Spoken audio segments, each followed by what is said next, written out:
자, 오늘 본문을 보면 아사 왕이 나옵니다. 아사 왕 들어보신 적이 있으십니까? 역대하 14장에서 16장까지를 보면 이 아사 왕에 대한 기록이 나와 있습니다. 이스라엘의 왕들이 굉장히 많잖아요. 근데 그 중에서 어떤 한 왕 그 얘기를 성경 세 장에 걸쳐서 아주 개인 전기처럼 기록하고 있다라는 것은 이례적인 일입니다. 그만큼 이 아사 이야기에는 하나님께서 전달하시고자 하는 특별한 메시지가 담겨져 있다라는 것입니다. 우선 아사라는 이 사람을 여러분 좀 아실 필요가 있습니다. 이 아사의 족보 얘기인데, 아사의 아버지가 누구냐면 아비야라는 사람이고, 그 아버지, 그러니까 아사 왕의 할아버지는 르호보암입니다. 르호보암이 할아버지면 그 다음 이 정조 할아버지가 솔로몬이죠. 예, 아시네요. 좋은 주일학교를 다니셔서. 예, 그러니까 이제 이 계보를 아시겠죠. 솔로몬, 르호보암, 또 아비야, 아사까지 이렇게 4대로 내려오는데, 영적으로 보면 굉장히 계보가 탄탄한 것 같은데, 실은 솔로몬 이후에 또 이 르호보암, 아비야 이렇게 흘러가면서 이 신앙이 제대로 전수되지를 못한 것 같습니다. 이 할아버지 르호보암 또 아비야 이 시대는 나라가 극도로 타락하고 엉망이 되어 버립니다. 온 나라가 그냥 하나님으로부터 완전히 멀리 떠나 있는 모습을 보이고 있는 것입니다. 그래서 이 아사가 이제 솔로몬 이후 할아버지, 아버지 또 자기 당대로 오면서 그래도 들은 것은 있는 것 같아요. 그래도 우리가 믿음의 계보를 이어가며 왕조를 이어가는데 이렇게 해서는 되겠나? 하나님의 이름으로 뭔가 개혁이 필요하겠다라고 해서 가장 먼저 한 일이 뭐냐면 역대하 14장 4절에 이렇게 나와 있습니다. 유다 사람에게 명하여 그 조상들의 하나님 여호와를 찾게 하며, 또 7절을 보면 우리 하나님 여호와를 찾았으므로 라는 말이 나와요. 그러니까 아사가 가장 먼저 한 일은 하나님을 먼저 찾았다라는 것입니다. 굉장히 귀한 일이죠. 여러분, 우리 삶에 있어서 여러 가지 문제들이 있지만 그 문제들의 가장 기초에는 뭐가 있냐면 하나님과의 거리감, 그러니까 하나님과 얼마나 가까우냐, 얼마나 먼가, 이것을 우리가 점검할 필요가 있습니다. 하나님과의 거리가 멀면 그만큼 삶의 문제가 많이 일어나게 되죠. 그 신자의 삶에 일어나는 모든 문제 한가운데는 지금 하나님과 가까우냐 그렇지 않느냐 이 문제예요. 우리의 삶이 허물어진 문제들을 복구하기 위해서도 우리는 하나님께 나아가는 것이 너무나도 중요한 것입니다. 탕자의 삶이 어떻게 복구됩니까? 아버지께로 돌아감으로 말미암아 그의 삶이 복구되지 않습니까? 하나님을 찾고 하나님께 가까이 다가간다는 것, 이건 신자에게 너무나도 중요한 문제죠. 여러분, 우리 인생의 문제를 푸는 비결은 간단합니다. 우리가 하나님께 가까이 나아가면 되는 것입니다. 내가 예배에 참여하느냐, 찬송을 따라 부르느냐, 이런 문제가 아니에요. 지금 내 마음 중심이 얼마나 하나님께로 지금 향하고 있느냐, 여기에 모든 것이 결정되어져 있습니다. 여러분, 방심하지 마십시오. 우리가 주일날 예배를 드려도요, 마음으로 전심으로 하나님 앞에 드리지 않을 때 그건 하나님을 가까이 하는 것이 아닙니다. 그냥 앉아 있는 거죠. 마음은 딴 데가 있고. 가룟 유다도 예수님을 따라다니면서 분명히 예배도 드리고 분명히 주의 제자라는 소리를 들었을 겁니다. 근데 마음에는 뭐예요? 예수님이 없었던 거예요. 그런 그가 참된 제자라고 말할 수 있겠습니까? 그러니까 우리가 육신도 중요하지만 마음 중심이 중요해요. 몸도 이 성전에 우린 나와 있지만 그러나 우리 마음이 전심으로 하나님께 나아가야 될 줄로 믿습니다. 오늘 이 아사는 지금 하나님께로 돌이키는 일을 제일 먼저 했다라는 것입니다. 그런 다음에 이 아사 왕이 그 다음으로 한 일이 뭐냐면 14장 5절에 보면 나오는데, 지금까지 만들어진 이방 제단과 산당들을 부수는 작업을 해요. 이방 제단과 산당을 무너뜨렸다라는 얘기는 하나님 앞으로 돌이키는 작업이 단순한 그런 입술의 고백 정도가 아니라는 거예요. 주님께로 나아가는 것이 그냥 대충 되어지는 일들이 아니라 아주 분명한 태도를 보였다라는 것입니다. 확실했다라는 거예요. 여러분, 회개라는 것, 이 어물쩡하게 넘어가는 일이 아닙니다. 우리가 하나님 앞에 회개를 합니까? 회개를 한다는 것은 나의 모든 잘못된 삶을 완전히 깨뜨리는 거예요. 근데 입술로만 회개합니다, 잘못했습니다, 이게 아니에요. 입술의 문제가 아니라 내 전인격의 문제인 거고 나의 모든 삶의 문제인 것입니다. 그동안 하나님 앞에서 제대로 하나님을 기쁘시게 만들지 못했던 모든 수많은 독소들을 정확하게 깨뜨리는 작업, 행동으로 완전히 돌이키는 작업, 하나님께 분명한 태도를 보이는 것이 회개인 거예요. 여러분, 우리 가운데는 날마다 회개가 일어나야 됩니다. 날마다 우리 안에 이 하나님 보시기에 이 거짓된 모든 것들을 깨뜨리는 작업이 날마다 일어나야 돼요. 오늘도 혹시 여러분 회개의 거리들이 여러분 삶 가운데 있으십니까? 단순하게 오늘 밤에 여러분 입술로만 고백하지 마시고 아주 그냥 결단을 하십시오. 이 모든 것을 하나님 앞에 완전히 깨뜨리는 영적인 개혁이 여러분 심령 가운데 일어나게 되기를 바랍니다. 지금 아사 왕은 이방 산단, 이방 제단을 완전히 무너뜨렸다고 했는데, 여러분 우상이라는 게 뭐죠? 단순하게 다른 신을 찾는 것이 우상이 아닙니다. 오늘날의 삶에는 우상이라고 말할 수 있는 것들이 굉장히 많아요. 하나님으로부터 우리 마음을 빼앗는 모든 것들이 우상이 될 수가 있습니다. 우리가 하나님을 믿으면서 하나님을 향한 일편단심, 그 순수한 마음을 가져야 되는데, 늘 우리에게 이 걸림돌이 되는 유혹거리들, 이 순수한 마음을 다시금 더럽히게 만드는 모든 것들이 우리의 우상이 될 수가 있는 것입니다. 오늘날의 만몬주의, 돈이라는 것, 물질이라는 것, 대표적인 우상이 되고 있죠.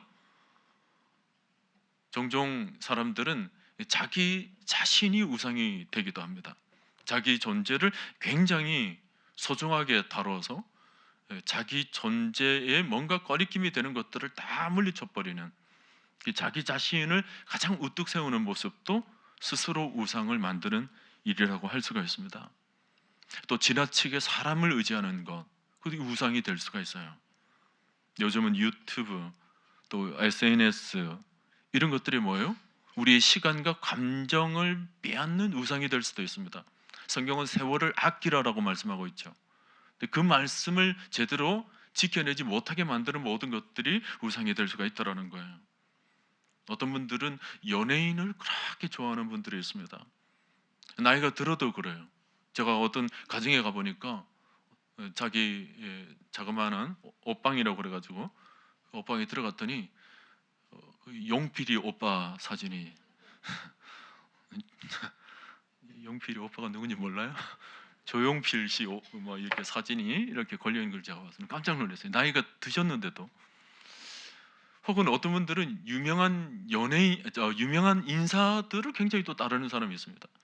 주님의 말씀을 막 따르고 그래야 되는데, 어떤 자기가 좋아하는 어떤 정치인이나 자기가 좋아하는 어떤 누군가를 그렇게 따르면서 쫓아다니는 모습, 이거 우상이 될 수가 있어요.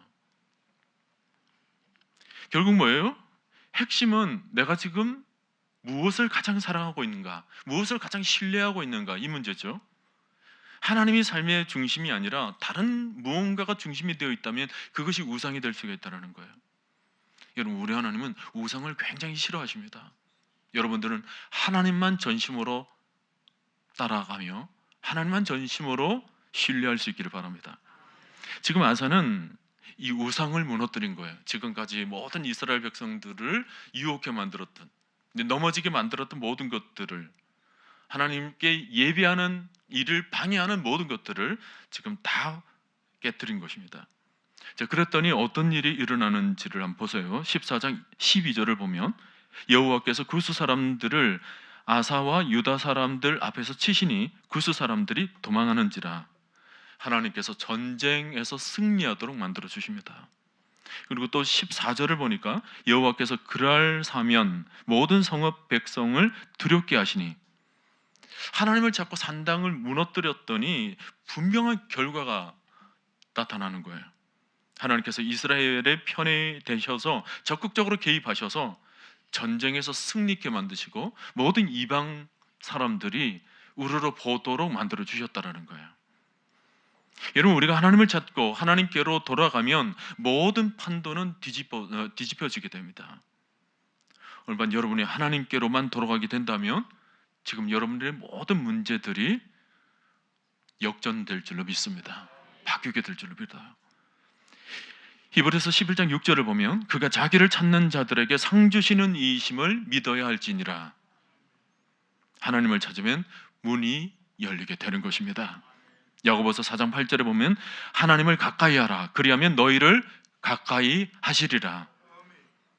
오늘 역대하 15장 2절을 보면 중간 부분부터 봅니다. 무리들아, 내 말을 들으라. 너희가 여호와와 함께하면 여호와께서 너희와 함께 하실지라. 너희가 만일 그를 찾으면 그가 너희와 만나게 되시려니와 너희가 만일 그를 버리면 그도 너희를 버리시리라. 여러분, 하나님을 찾으면 삽니다. 하나님을 버리면 버림받아요. 하나님을 열심히 찾으면 반드시 하나님께서 이 밤에도 만나 주십니다. 우리 인생이 아무리 꼬여져 있어도 여호와께로 돌이키기만 한다면 하나님은 확실하게 우리의 삶을 전화위복시켜 주시고 회복시켜 주실 줄로 믿습니다. 여러분, 주일 예배를 그저 한두 번 적당하게 드리는 것으로 하나님을 찾는다 말씀하지 마십시오. 주일을 지키는데 억지로 겨우 왔다 갔다 하는 수준으로는 우리의 신앙을 건강하게 유지시킬 수가 없습니다. 예배를 드려도 전심으로 드려야 되는 거예요. 찬송을 해도 아주 전심으로 찬송을 하고, 이런 시간에 기도를 하더라도 그냥 근성으로 기도하지 마시고 정말 전심으로 하나님을 찾으시기를 바랍니다. 어떤 분들은 신앙생활을 하는데 교회에 매이고 싶지 않다라는 거예요. 그래서 교회를 다니기는 다는데 정식으로 등록도 하지 않습니다. 그냥 이것저것 하면서 이 교회 조금 갔다가 조금 뿌리를 조금 내릴라 말라 할 때 또 옮겨 다닙니다. 또 저쪽으로 가봤다가 매이기 싫다라는 거예요. 하나님은 좋은데, 예배 드리는 것 자체는 좋은데 어떤 교회에 얽매이기 싫다, 이렇게 말씀하시는 분이 있습니다. 여러분, 매이는 것, 이게 나쁜 일입니까? 매이지 않는 것이 자유가 아닙니다. 여러분, 하나님께 매여야 자유가 오는 것입니다. 우리가 교회에 매여서 봉사하고 헌신하게 되면 이 세상의 타락으로부터 우리가 자유함을 얻게 되는 거예요. 그러니까 하나님께 매이지 않으면 이 세상 타락에게 매일 겁니다. 이 세상 온갖 어둠의 영들에게 매이게 될 거예요. 우리가 자유하는 영이신 하나님께 매여야지 어디에 매여야 되겠습니까? 우리가 죄에 얽매여 있어서는 안 되는 것입니다. 내가 얼마나 성공하고 있는가가 문제가 아니라 내가 얼마나 하나님을 찾고 있는가, 내가 얼마나 하나님 안에 있는가, 이게 굉장히 중요한 문제죠. 그 하나님 안에 푹 젖어들어서 그 담금질 되어서 그 하나님께 나의 온 마음을 드리는 것입니다. 지금 상태에 만족하는 것이 아니에요. 드리면 드릴수록 우리 마음은 더 깊어져야 되는 거예요. 그냥 하나님은 깊으신 분이시기 때문에, 아주 크신 분이시기 때문에 하나님 안에 있으면 있을수록 우리는 그분 안에 더욱 깊게 들어가게 되는 것입니다. 그러니 여러분, 그냥 적당히 예배드리는 수준으로, 개울가에 가서 그냥 발만 잠깐 담그는 수준으로 여러분 신앙생활 하지 마십시오. 하나님의 그 깊은 곳으로 들어가는 거예요. 안치환 씨가 부른 서금 인형이라는 노래가 있습니다. 이런 거 아십니까? 유시아 씨가 시를 쓴 건데 그것은 이제 안치환 씨가 노래를 지어가지고 이제 부른 노래예요. 근데 세상 일반 노래거든요. 근데 저는 그 노래를 처음 들었을 때 그게 굉장히 은혜가 되더라고요. 왜냐니까 소금 인형이 있는데 소금 인형이 바다의 깊이를 알기 위해 바다로 들어가는 거예요. 소금이 바다로 들어가면 어떻게 됩니까? 녹잖아요. 이 바다의 깊이를 알기 위해서 바다로 점점 들어갔더니 그 깊이 안에 들어서 바다와 내가 하나가 되어버리는, 이 시적인 표현입니다. 나중에 한번 여러분 찾아보세요. 근데 굉장히 저는 그 시를 보면서 꼭 그 신앙인이, 그리스도인이 하나님의 깊이를 알기 위해서 점점 하나님께로 다가갔더니 그 깊이 안으로 푹 젖어들어서 하나님과 내가 하나가 되는 그런 시처럼 보여져서 제가 은혜를 받은 거예요. 여러분, 신앙은 하나님께 깊이 나아가는 것입니다. 하나님과 내가 하나가 되는 작업이에요. 그분의 깊이를 알기 위해서 한 걸음 한 걸음 그분의 깊음 속으로 들어가게 되는 것. 오스왈드 챔버스는 그런 말을 했습니다. 영적 성장의 치명적인 장애물은 만족이다. 지금 있는 이 상태로 만족하는 거죠. 이게 치명적인 장애물이라는 거예요. 성령 충만의 모습은 끝없는 갈망이다 그랬습니다. 성령 충만은 다른 게 아니라는 거예요. 끝없이 갈망한다는 거예요. 신앙생활 10년, 20년, 30년 하더라도 그 갈망이 멈추는 것이 아니라 끝없이 갈망해서 그분 안으로, 그분의 깊은 속으로, 그분의 풍부함 속으로, 그분의 광활함 속으로 자꾸만 들어가는 것이 신앙생활이라는 거예요. 그러니까 여러분, 만족하지 마십시오. 신앙생활을 40년, 50년 했다 하더라도 그 자체로 만족하지 마시고 오늘 밤에 더 기도하십시오. 더 깊은 곳으로, 하나님의 그 풍성한 곳으로 오늘 쑥쑥 들어가는 여러분들의 영이 되시기를 바랍니다. 아사는 전쟁이 일어났을 때에 14장 11절을 보면 하나님께 이렇게 기도를 해요. 아사가 그의 하나님 여호와께 부르짖어 이르되, 여호와여, 힘이 강한 자와 약한 자 사이에는 주밖에 도와줄 이가 없사오니 우리 하나님 여호와여, 우리를 도우소서. 우리가 주를 의지하오며 주의 이름을 의탁하옵고 이 많은 무리를 치러 왔나이다. 여호와여, 주는 우리 하나님이시오니 원하건대 사람이 주를 이기지 못하게 하옵소서. 바로 앞에 그 14장 9절쯤에 보면 구스 사람 세라가 유다를 치러 왔는데 100만 군대가 온 거예요. 엄청난 숫자죠. 병거가 300대라고 그랬습니다. 요즘으로 말하면 강력한 전차 부대, 그 300대를 몰고 온 거예요. 아무것도 할 수 없는 정말 눈앞이 깜깜한 상황이었습니다. 근데 이때 아사가 하나님 앞에 엎드린 것입니다. 얼마나 간절했겠습니까? 강한 자 구스 사람 세라와 약한 자 자신들 사이에는 그야말로 아무것도 없는데 그 사이에 유일하게 있으신 분은 하나님뿐이라는 거예요. 소위 도울 자는 아무것도 없어요. 적과 나 사이에 도울 자는 아무도 없는데 누구만 있습니까? 하나님만 있다. 하나님 한 분밖에 없다. 의지할 것은 하나님밖에 없다라는 거예요. 오늘 밤도 여러분 어떤 문제 앞에서 사람이 도움이 됩니까? 뭐가 도움이 됩니까? 그 모든 문제들 앞에 오직 여호와만이 우리의 도움이 되실 것입니다. 그러니 문제와 나 사이에 오직 주밖에 없나이다. 이런 고백이 오늘 본문에서 그대로 빚어지고 있지 않습니까? 어떤 문제 앞에서, 어떤 삶 앞에서, 어떤 심경 앞에서, 어떤 감정 앞에서, 모든 문제 앞에서 그 감정과 나 사이에 오직 하나님만 계시오니 오늘 밤 주여 내 영혼을 만나 주옵소서. 내 영혼을 온전히 건져 주옵시고 이 문제 앞에서 나를 도와주옵소서. 아사가 지금 죽기 살기로 여호와밖에 없습니다 라고 고백하면서 하나님 앞에 지금 나아가고 있는 거예요. 너무나도 간절했습니다. 15장 16절을 보면 마음만 그런 것이 아니라 구체적인 행동도 그렇게 나옵니다. 단순하게 주밖에 없나이다 이런 고백만 하는 것이 아니고 정말 주님밖에 없다라는 것을 이렇게 그 행동으로 보여주는데, 아사 왕의 어머니 미아가가 아사랴의 가증한 목상을 만들었으므로 아사가 그의 태우의 자리를 폐하고 그의 우상을 찢고 빻아 기드론 시냇가에서 불살랐으니. 이게 뭐예요? 단순하게 주밖에 없나이다 입술에 고백만 하고 그냥 끝이 났다라는 것이 아니에요.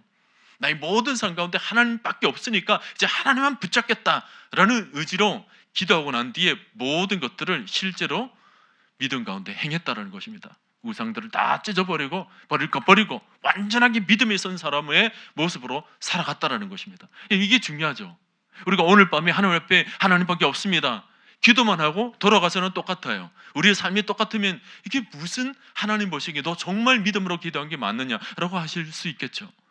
우리가 기도했다면 실제 그렇게 기도한 대로 우리가 사는 겁니다. 하나님께서 함께 주시리라, 주의 말씀을 딱 받았다면 하나님께서 함께 주시는 삶으로 우리는 사는 거죠. 두려워하지 말라, 내가 너와 함께 함이니라. 그걸 우리가 믿음 가운데, 기도 가운데 우리가 응답으로 받았다면 집에 가서는 어떻게 해야 돼요? 염려 없이 자야 되는 것입니다. 그렇게 기도를 하고 난 뒤에도 금요일날 잠을 자는데 잠이 안 와요. 여전히 뭡니까? 염려거리들을 아직 버리지를 못하고 있는 거예요. 얼마 여러분, 우상을 찢어내듯이 여러분의 염려거리들을 완전히 깨뜨리시길 바랍니다. 완전히 하나님께 맡기세요. 믿음으로 완전히 맡기십시오. 기도했으면 하나님께서 반드시 응답해 주시리라 믿고 이제 사는 겁니다. 이게 굉장히 중요하죠. 전심으로 아사가 하나님을 찾고 모든 성 가운데서도 하나님께서 반드시 그렇게 하시리라 믿고 믿음으로 나아갔더니 그 결과 15장 19절을 여러분 보세요. 이때부터 아사왕 제35년까지 다시는 전쟁이 없으니라 그랬습니다. 놀라운 축복이에요. 여러분, 성경에 나와 있는 이 기록들은 우리 삶에 그대로 적용될 수 있습니다. 우리가 하나님 앞에 전심으로 기도하면 하나님께서 우리 삶 가운데 반드시 태평으로 응답해 주실 것입니다. 지금 한국 교회를 보면 옛날에 그렇게 믿음의 선진들이 기도한 이후 그 기도의 응답으로 우리 한국이 이렇게 부강하게 된 것 같아요. 얼마나 감사한 일입니까? 너무 놀라운 일이에요. 지금 전 세계에서 가장 부국에 있어서 그 성장 가능성을 가지고 있는 나라가 우리나라입니다. 모든 신산업에 있어서도 굉장하죠. 여러분들은 뭐 그냥 우리나라 이렇게 같이 이렇게 지내시니까, 같이 사니까 뭐 그렇게 뭐 느낌으로 와닿지 않을 수도 있지만 지금 전 세계는 한국을 지금 우러러 보고 있어요. 모든 측면에서 그렇습니다. 무슨 어떤 산업도 그렇고 어떤 미래 성장 동력, AI, 뭐 반도체는 말할 것도 없고 무기, 또 뭐 엔터, 문화, 모든 측면에서 심지어 먹는 음식까지 한국을 다 쳐다보고 있어요. 대단한 민족이 되었습니다. 그야말로 태평성대를 지금 이루고 있는 거예요. 아니, 목사님 그런 말씀하지 마세요. 저는 여전히 삶이 어려워요. 그렇지가 않습니다. 우리 민족 전체를 보면 굉장히 지금 전 세계를 볼 때 부국이 되어 있습니다. 이게 하나님께서 그 믿음의 선진들이 기도하고 난 이후에 태평을 만들어 주신 거예요. 근데 그 다음이 문제예요. 지금의 한국 교회의 모습을 보면 전심으로 찾는 소리가 확 줄었습니다. 이게 문제예요. 태평은 이루었는데 하나님을 찾는 소리가 지금 멈춰버렸어요. 여러분, 한국교회 위기는 다른 게 아니에요. 신앙이 분명한 태도를 가지고 하나님을 찾아야 되는 것입니다. 영적으로 식어지지 않아야 되는데 지금 한국의 기도가 많이 지금 사그러들었습니다. 시선을 하나님께만 고정해야 되는데 이 세상도 봤다가 이게 왔다 갔다 하는 거죠. 하나님을 전심으로 찾는데 세상을 이길 힘이 있는데 그 힘을 점점 잃어가고 있는 것입니다. 오늘 아사왕 얘기를 보면 그 다음 장면에서 지금의 한국 교회 모습과 아주 유사한 장면이 나옵니다. 아사가 우상 숭배를 없애면서 전심으로 하나님을 찾았더니 10년 동안 평안을 누리게 되었죠. 이게 전대에 비해서 태평성대에 해당되는 시기예요. 근데 역대하 16장으로 넘어가면 북이스라엘이 이 남유다를 침공하게 됩니다. 태평 가운데 침공하게 돼요. 그때 16장 2절 3절에서 아사의 태도를 보면 정말 의외입니다. 뇌물을 주고 아람 왕과 조약을 맺습니다. 아람 왕. 기가 막힌 일이죠. 처음에 아사 왕이 되었을 때는 어떤 문제가 있었을 때 전심으로 하나님을 찾았잖아요. 그러고는 하나님께서 전쟁을 이기게 만드시고 태평성대를 줬어요. 부국하게 만들었습니다. 평안 가운데 많은 부를 축적했겠죠. 그리고는 북이스라엘, 그것도 같은 동족인데 북이스라엘을 지금 침공했어요. 근데 아사가 그 북이스라엘을 막기 위해서 한 일이 뭐냐? 옆에 하나님도 믿지 않는 이방 사람들과 손을 잡았다라는 거예요. 그것도 그냥 손 잡은 것이 아니고 그동안 부를 이루었던 태평에서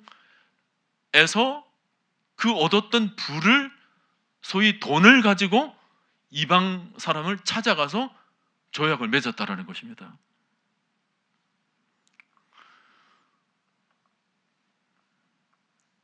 여러분, 이거 어디서 많이 본 모습 아닙니까? 부를 이뤄서, 태평을 이뤄서 뭔가 조금 좀 먹고 살게 되니까 점점 하나님이 멀어지게 되죠. 그러다가 어떤 문제가 딱 생기면 뭐예요? 하나님을 다시 전심으로 찾아야 되는데 그 문제 생긴 것은 뭐예요? 그동안 잘 살게 된 돈을 가지고 이제 해결해 봅니다. 돈을 가지고 적당히 이렇게 던져보고 이렇게 막아보고 이렇게 저렇게 하는 모습, 꼭 이 아사왕의 모습 그대로를 보여주고 있죠. 돈이 좀 있으니까 모든 문제를 막 그걸로 해결해 버리는, 힘이 조금 있으니까 자기가 가지고 있는 힘으로 뭔가 좀 막아보려는 그런 태도예요. 여러분, 한국은 지금 어느 시대보다 융성한 시대입니다. 10년, 20년, 30년 전 뭐 보릿고기, 이제는 뭐 그런 말도 할 수가 없을 정도로 부유한 시대예요. 굉장히 삶의 수준이 높아져 있죠. 어렵다 해도 과거와는 비교할 수 없을 정도로 지금 잘 살고 있습니다. 옛날에 저는 어릴 적에 옷은 항상 기워져 있는 옷을 입었었어요. 여러분도 그렇죠? 안 그렇나요? 저는 저 형제가 사형제거든요. 사형제라서 제일 먼저 새 옷은 항상 맨 마지 큰 누나가 옷을 새고 입습니다. 그리고는 그 밑에 이제 둘째 누나가 그대로 받아 입죠. 둘째 누나에서 이제 형으로 내려올 때는 모든 자크의 방향이 달라지게 됩니다. 남자 옷으로 변신해야 되는 거예요. 이제 오고, 그리고는 이제 막내인 저한테 올 때는 옷은 이미 기워질 대로 다 기워져 있습니다. 저는 항상 옷을 입으면 이제 다 엉덩이도 그렇고 무릎도 그렇고 항상 그런 옷만 입었어요. 근데 요즘 애들에게 그런 옷 입히는 가정이 있습니까? 없어요. 조금 떨어지면 그냥 버리고 새 옷 사고 그런단 말이에요. 그 우리나라에서 지금 모아진 헌옷들이 저 동남아나 저런 나라에 지금 보내지는데 아주 최고 제품으로 지금 지급되고 있습니다. 그 정도로 우리나라가 지금 잘 살고 있어요. 이때 우리가 조심해야 되는 거죠. 태평성대를 이루고 있을 때, 이때도 여전히 전심으로 하나님을 갈망하며 하나님께 부르짖으며 하나님께 나아가야 되는데 우리 마음이 하나님께 멀어져 있으면 그때가 가장 위기인 것입니다. 여러분, 다윗이 언제 위기였습니까? 모든 전쟁에서 다 이기고 태평성대할 때 위기였어요. 그때 다윗이 범죄를 저질렀던 것입니다. 여러분, 한눈 팔기 시작하면 위기가 옵니다. 영적 집중력을 잃어버리면 안 돼요. 세월이 흘러가더라도 뭐 교회 열심히 다녔다, 교회 다닌 지 10년, 20년, 30년 그게 자랑거리가 아닙니다. 여전히 우리 영적인 시력은 또렷해야죠. 주님을 정확하게 바라보고, 우리가 다른 것은 몰라도 우리가 찬양하고 기도할 때는 아주 힘있게 전심으로 하나님을 찾고 하나님을 갈망하며 나아가야 되는 것입니다. 다른 것은 몰라도 하나님 말씀을 볼 때는 정신을 바짝 차리고 영적으로 긴장을 하고 하나님 말씀, 그 하나님 음성을 들어야 되는 것입니다. 아사의 결정적인 실패는 이것뿐만 아니에요. 16장 7절 9절을 보면 선견자 하나니가 나오는데, 이 하나니가 아사 왕을 찾아옵니다. 그리고는 왕에게 권면을 해요. 왕이 하나님을 의지할 때는 큰 군대가 와도 승리하게 되었지만 왕이 아람 왕, 그 이방 왕을 의지하고 하나님을 의지하지 않아서 이제는 돕던 군대가 오히려 적이 될 것이라고 말합니다. 손을 잡았던 아람 그 왕, 아람 군대가 오히려 나중에는 적이 될 것입니다 라고 이 얘기를 하는 것입니다. 근데 이 권면을 받은 아사는 그 16장 10절에 아사가 노하여 선견자를 옥에 가두었으니 이는 그의 말에 크게 노하였음이며 이때 아사가 또 백성 중에서 몇 사람을 학대하였더라 그랬습니다. 감히 왕에게 이런 말을 해?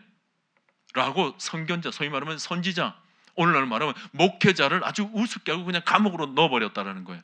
그리고 왜 그렇게 목회자를 그렇게 대합니까? 왜 선지자를 그렇게 대합니까? 라고 말했던 몇몇 백성들이 있었겠죠. 그 사람들을 또 모조리 잡아다가 다 넣었다라는 것입니다. 그러니까 주의 종과 주의 종의 조언과 충언들을 듣지를 않았다라는 거예요. 하나님께 대해서 냉랭해지니까 선지자가 전하는 말씀도 다 냉랭해지는 거예요. 여러분, 다윗의 위대한 영성이 어디에서 나옵니까? 광야 동굴에 있을 때 다윗이 위대했습니까? 아니면 그가 왕으로 등극했을 때, 왕 취임식 때 그가 위대했습니까? 아니에요. 다윗이 위대한 모습, 다윗이 영적으로 가장 뜨거웠던 시간은 바로 그가 나단 선지자 앞에 있을 때였습니다. 그러니까 왕이지만 나단 선지자가 자기를 찾아와서 자기의 죄를 정확하게 지적을 했을 때 다윗은 그 말씀 앞에 무릎을 꿇습니다. 왕임에도 불구하고 무릎을 꿇어요. 세상 모든 것을 얻었음에도 불구하고 말씀 앞에서 무릎을 꿇습니다. 그리고 그 말씀을 그대로 받아요. 하나님 말씀으로.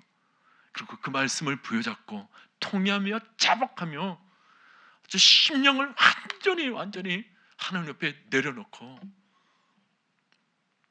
철저히 피를 토하는 심정으로 회개하는 모습이 이 시편 51편에 나오질 않습니까? 눈물 지으면서 하나님 옆에 엎드렸던 거죠. 말씀 앞에서 그랬습니다. 다윗의 가장 클라이막스, 영적인 측면에서 가장 클라이막스는 말씀 앞에서 철저히 자기 자신을 내려놓고 말씀에 순종하는 그 모습. 여러분, 우리 신앙에 있어서 가장 클라이막스는 뭘까요? 우리가 어떤 직분을 얻을 때, 어떤 중직의 직분을 얻을 때 그때가 클라이막스이겠습니까? 혹은 우리가 어떤 업적을 이룰 때이겠습니까? 아니에요. 말씀 앞에서 무릎을 꿇을 때입니다. 하나님 말씀 앞에서 무릎을 꿇을 때 가장 클라이막스예요. 주의 말씀 앞에서, 주의 권면 앞에서. 오늘날 성도들이 왜 약해지는 줄 아십니까? 말씀을 아주 우습게 알아요. 하나님 말씀을 우습게 합니다. 말씀 범람 시대 아닙니까? 유튜브로 또 막 듣고 이러는데 듣는 것까지는 좋죠. 좋은 설교가 얼마나 많습니까? 근데 그 말씀 앞에 무릎 꿇지는 않아요. 좋은 말씀이다라는 정도로 끝마치죠. 여러분이 왜 이런 오프라인에서 주의 성전에 나와서 말씀을 듣고 기도하는 이 시간이 왜 중요한 줄 아십니까? 주의 말씀 앞에 바로 그 자리에서 순종할 수 있는 영적인 측면에서 나의 온몸까지 드릴 수 있는 내 삶의 제사를 이런 자리에서 가지게 된다는 것입니다. 철저히 말씀하셔서 바로 통회하며 자복하는 일이 바로 이 자리에서 일어나는 거죠. 그래서 편안하게 잠자리에 들면서 듣는 말씀하고는 달라요. 이런 시간을 통해서 그냥 말씀 속에서 하나님 말씀 앞에서 철저히 내 자신을 돌아보며 하나님, 오늘 주신 말씀에 해당되는 그 자가 바로 접니다. 제가 하나님 옆에 엎드려야 될 사람입니다. 제가 하나님 옆에 철저히 낮아져야 될 사람입니다. 말씀이 들려질 때마다 통회하며 자복하는 것이 일어나야 한국교회가 사는 거예요. 옛날에는 이런 강단에서 우리 목사님들이 말씀을 전하면 성도들이 아멘 하면서 그러고 회개에 대한 얘기를 하면 그 자리에서 눈물을 흘리고 막 그랬거든요. 말씀을 듣는 태도가 달랐어요. 아멘 하면서 그대로 내 말씀 그대로 순종하며 나를 완전 쳐서 복종하겠다. 그러니까 하나님이 복을 주셨던 거죠. 근데 오늘날에는 그냥 너무 편안한 의자에 앉아서 그냥 관람하는 거예요. 말씀을 그대로 쳐서 복종시키는 것이 아니라 근데 설교를 관람하는 겁니다. 그게 오늘날 한국 교회를 이렇게 약화시키는 거예요. 이 시대를 약화시키는 겁니다. 저는 우리 교회는 이 강단이 살아있기를 바랍니다. 강단에서 주의 말씀이 선포될 때 누가 전하든지 간에 강단의 말씀에서 선포될 때 아멘하며 우리 심령을 그냥 찢고 쪼개고 하나님 앞에 철저히 우리 자신을 내려놓는 역사가 일어나게 되길 바랍니다. 말씀을 가볍게 받는 사람은 소망이 없어요. 지금 아사가 그렇습니다. 말씀을 업신여긴 거죠. 그랬더니 그 순간 아사의 인생은 급락합니다. 16절 12절을 보면 아사의 최후는 아주 비참하죠. 그의 발이 병들어 매우 위독했으나 병이 있을 때에 그가 여호와를 구하지 아니하고, 이제 병들었어도 여호와 이제 찾지도 않아요. 누굴 찾아요? 의원들에게 구하였더라 그랬습니다. 여호와가 보이질 않아요. 하나님 보이질 않아요. 시작과 마지막이 너무나도 다르죠. 여러분, 우리 신앙은요, 시작도 중요하지만 마지막 것도 너무 중요해요. 아까 우리 전도에서 저 높은 곳을 향하여 날마다 나아갑니다. 그게 뭐죠?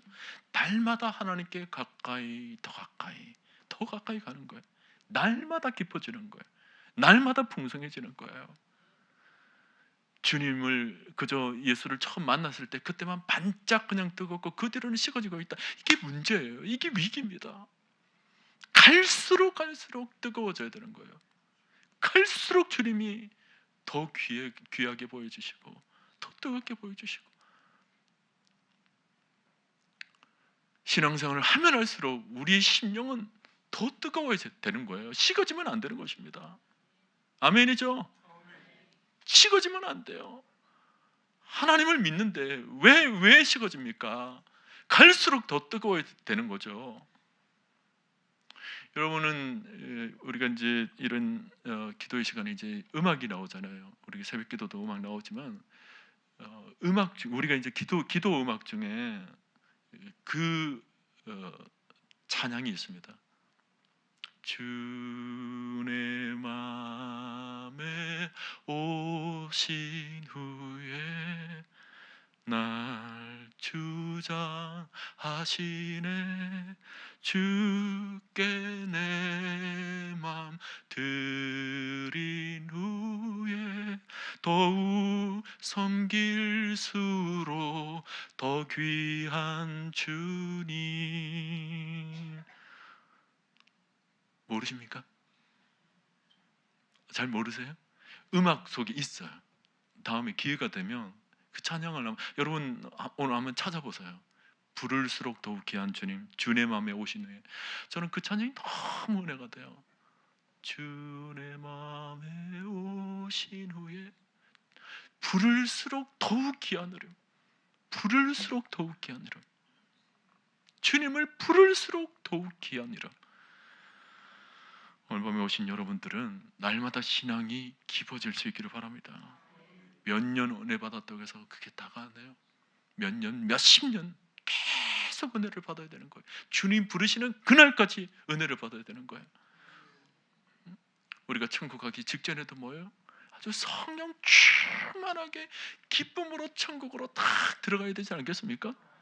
근데 신앙을 젊었을 때는 그렇게 뜨겁게 하다가 천국 가기 직전에는 식어질 대로 식어져가지고 겨우 해가지고 그렇게 해서 천국에 들어가면 하나님이 얼마나 가슴 아파요. 우리의 육신은 날마다 쇠약해 가지만 우리의 영은 날마다 새롭도다. 그게 여러분 삶 가운데 실현될 수 있기를 바랍니다. 육신은 쇠약해지는 것은 어쩔 수가 없어요. 한 10대 이후로는 다 쇠약해집니다. 20대부터는 쇠약해져요. 30대부터 쇠약해지는 겁니다. 우리 육신은 그렇게 쇠잔해 가지만 우리 영은 뭐예요? 날마다 새롭도다 그랬습니다. 날마다 새 힘을 얻어서 부를수록 더욱 귀한 이름 그 주님을 붙잡고 날마다 뜨겁게 나아갈 수 있기를 바랍니다. 시작보다 끝이 더 좋은 사람, 시작보다 끝이 더 화려한 사람, 시작보다 끝이 더 힘있는 사람, 주님 보내시는 그날까지 여러분 신앙을 철저히 점검하시고 이런 시간들을 통해서 더욱 뜨겁게 여러분의 영혼을 달구시고 주의 복음의 그 보혈 앞에 또 당금질하시고 그 뜨거운 예수의 피로 말미암아 다시금 우리 심령이 뜨거워지고 새 힘을 얻는 이 밤이 되시는 여러분 모두가 되시기를 주님의 이름으로 간절히 축원드립니다.